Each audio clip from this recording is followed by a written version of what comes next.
Well, hi guys, how are you? Look, my name's Joe Mihalec, and I'm from Ballarat in Australia actually, and I want to introduce you to a product that I've made recently. I've been involved in the hobby industry for most of my life actually, and I've been making models and doll houses and a lot of other stuff, model aeroplanes and a lot of things associated with the general hobby industry.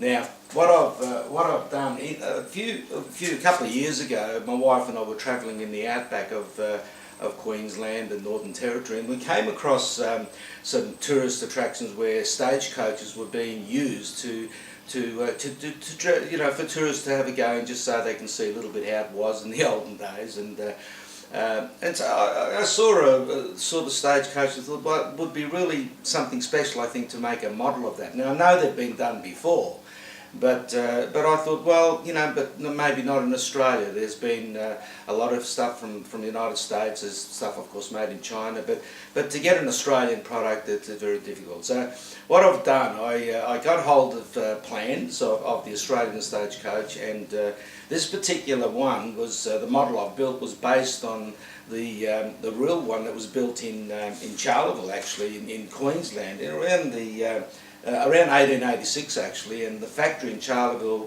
they made many different types of coaches and wheel wagons, but the one that interested me, of course, was the one that was mostly used in places like Sovereign Hill, other tourist attractions. Now, so what I've done, and I'll start showing you now. What this is, this is a Cobb and Co coach that I've made it in a 10th scale. I felt that a lot of the ones that are available at the moment are a smaller scale, and as you can see by me holding it, it's quite a nice size. It's about 400 millimetres long and about 300 millimetres high.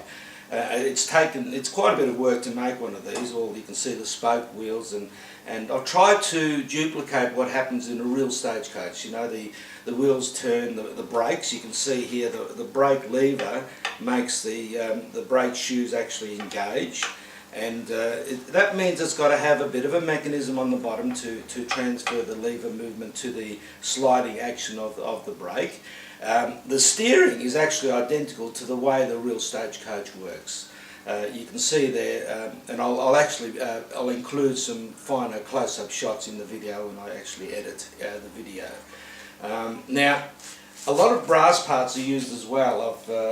You can see it's actually a little bit tricky sometimes to source a lot of the smaller hardware, and I've had to make a lot of it myself. I'm lucky I've got a lathe, I can turn a few parts up, Now what I've also done here is the suspension. The real stagecoaches use leather in Australia, well I've used rubber, but at least you can see, looking at the detail, that it actually resembles the way the suspension did work on the real stagecoach. We've got the back here, which has got the chain, of course, and you can see the brass fittings holding all of that on. And even the way I've got some of the bracing on and the way the axles are held on is actually the way the real stagecoach was done. Okay. So what I'm trying to do, of course, I'd like to sell these, and I'm willing to ship them internationally. And what I've come up with now is to do that. I've come up with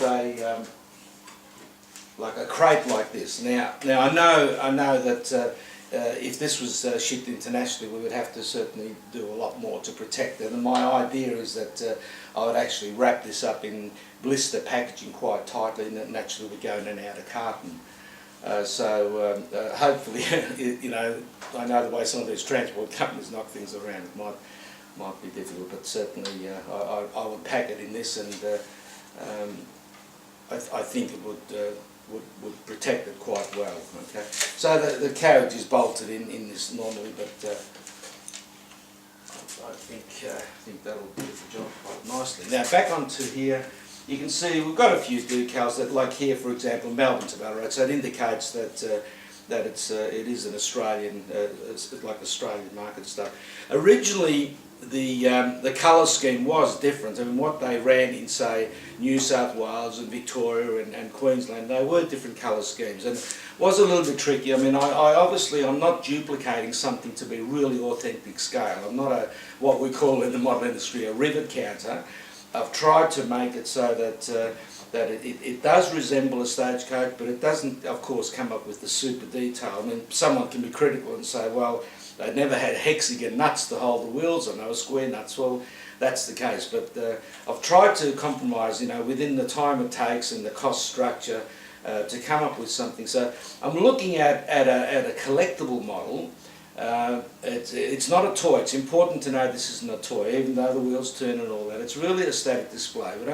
Not aimed at, say, little children to play with, because it's got small parts and all that, and it's not aimed at that. It's a static display for someone who appreciates something out of this era.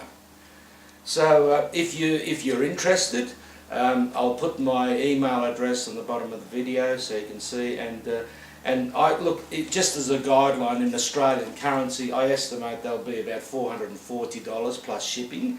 Now, for a lot of people, they might go, wow, especially in light of sometimes the prices, you see things come out of China. But I'm semi-retired, and it still takes me about 40 to 50 hours to build one of these. So it's not a lot of money, and I think anyway, it's certainly good value. Naturally, it's got to be aimed at someone who has got an interest in this, and I hope that maybe you might be one of those people.